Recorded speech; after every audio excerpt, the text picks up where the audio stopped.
बिस्मिल्लाहिर्रहमानिर्रहीम। अस्सलाम वालेकुम। 7th क्लास, कैसे हैं स्टूडेंट्स?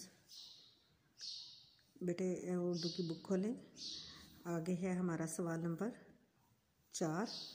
पहले 3 सवाल हम कल कर चुके हैं। आगे सवाल नंबर 4 करेंगे। बड़े शहरों में आलूदगी का सबब क्या है? जैसे आपने पढ़ा है रीडिंग में, बड़े शहरों में आलूदगी का सबब गाड़ियों का धुआं और शोर है। सवाल नंबर 5 है, मौजूदा देहात पुराने देहात से किस तरह मुख्तलिफ हैं? जवाब, क्योंकि मौजूदा देहातों में काफ़ी हद तक जदीद सहूलियत आ चुकी हैं। अगला सवाल आखिरी, लोग देहात से शहरों की तरफ नकल मकानी क्यों करते हैं? जवाब है, क्योंकि देहात में शहरों के मुकाबले में सहूलतें कम होती हैं, इसलिए लोग शहरों का रुख करते हैं।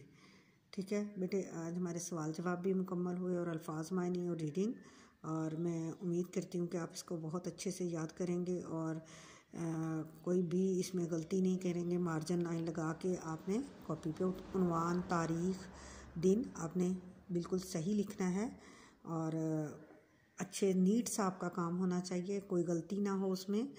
समझ के बेटे आपने इसका काम करना है और इंशाल्लाह अगले दिन हम अपना अगला काम करेंगे। ओके जी, अल्लाह हाफिज़।